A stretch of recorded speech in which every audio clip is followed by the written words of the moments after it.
Welcome on board! This is how my journey started, a podcast series when we hear young RMIT Vietnam alumni share inspiring stories about their journeys after graduation, with all the ups and downs and valuable life lessons as they transitioned into the professional world. Sit back and enjoy the ride! Hi everyone, I'm Hong Anh, your host for this episode. On our journey today, we get to meet Hong Hong, a dynamic RMIT Vietnam alumni from class of 2023 who has found a remote job working for a startup based in the US while planning other ambitious freelance projects. And let's hear how she had held her head up high with adaptability, persistent passion, and valuable skill sets she learned along the way. Hi, Long. Welcome. Excited to see you here today. Hello, everybody. Very nice to be here to join the podcast series for the graduation of 2024. How does it feel like for you to be back here after so long? It's exciting and weird at the same time because I haven't been back to school since my graduation ceremony. Speaking of which, I would like to hear a bit about your journey when you were here as an RMIT student. As an RMIT student, I met in RMIT in 2018 as a professional communication student.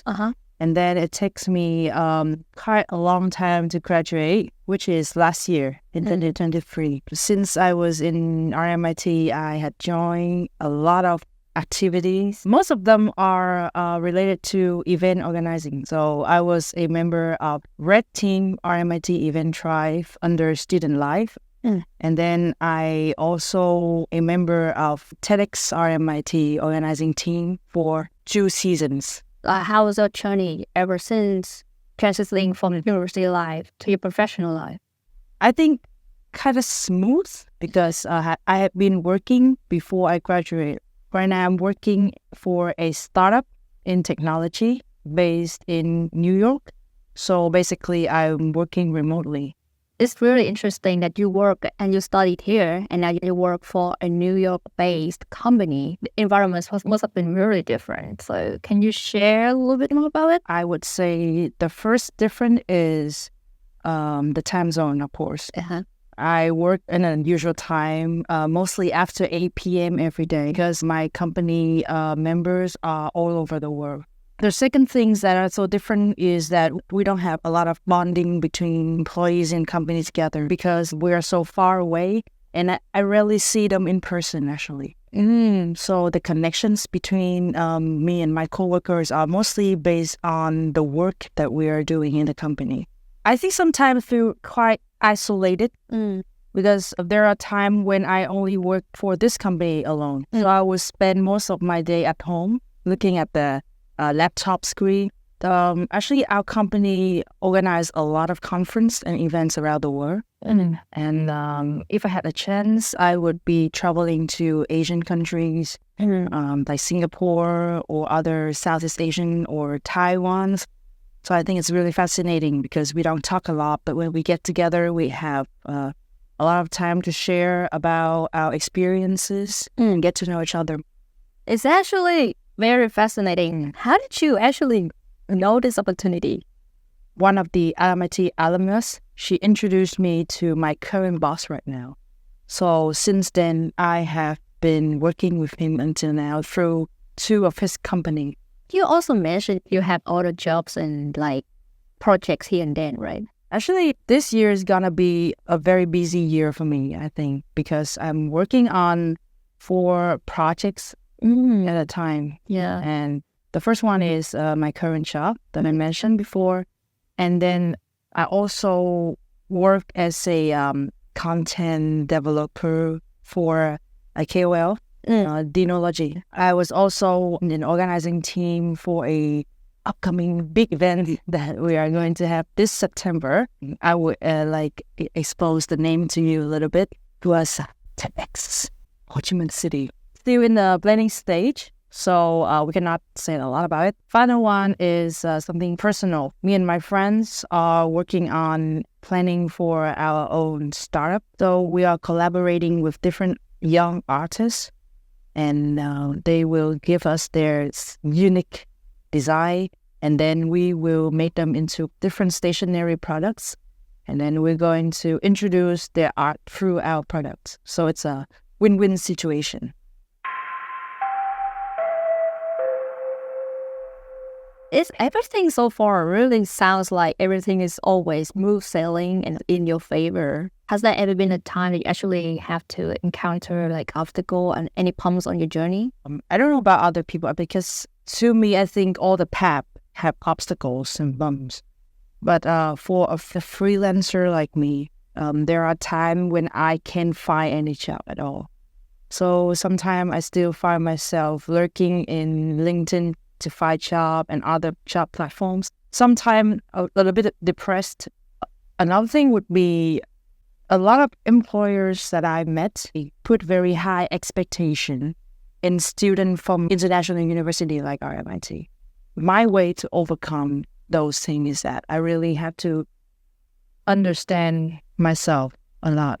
So understand my ability, what I can do, what are my strengths and weaknesses, and what I can do, I cannot, and where I am at. So when I negotiate with my employers, I know like what I need and what I can offer to them. Are the skills you have to do with when planning for your startup or any other projects? I think this is something that maybe you will not be taught at school, but it's through our own experiences while we're working. And as the person who take like a very unusual path, as a freelancer like me, you need to learn this as soon as possible. Because I take nearly 1 year to learn about this. That is, have a financial plan for yourself. Because as a freelancer, you have to understand that sometimes you have a lot of work, you have a lot of income, but there are times there's no work, no money in your account.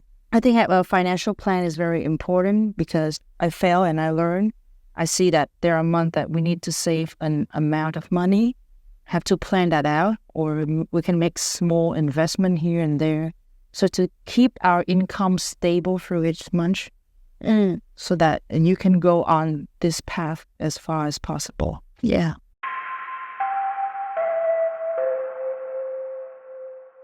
Do you feel like you would like to tell anything to your fresh graduate self? Would you tell us? I've always wanted to say this to myself 1 year ago. I think the one I would say to myself is that even if it is very tough at the meantime, when you just graduated from school, just remember that you are on the right track. And the best is yet to come because it's going to come in 1 year. And I think you should stay calm, be patient, and be ready to seize all the opportunities that come to you. And then I would say to myself that sometimes you have to let go of things to let better things come. Enjoy the journey because every challenge will bring you closer to the success. To the RMIT class of 2024, first of all, congratulations on reaching this milestone. I am sure that there's a lot of opportunities waiting for you guys ahead. So you just need to understand yourself, understand the world around you, and then go on your own path and trust in who you are. So I think a lot of adventures and exciting journeys are waiting for you. So stay strong. Really appreciate your message. I feel like our listeners have learned a thing or two about your very inspiring journey. And thank you for coming to RMIT University and then share all of your exciting story and insight on your journey. As we wrap up this episode, you can see that whenever pathway you choose after your time with RMIT, whether it is to start an agency job, getting a new degree, or working remotely for a company that is half the globe away, you already have what it takes for your future.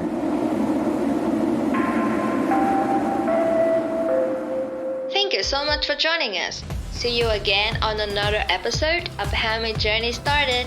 How My Journey Started is brought to you by RMIT Vietnam University Communications Team, hosted and produced by Hong Anh Lam and Hao Pham, with visual elements created by Ha Loong.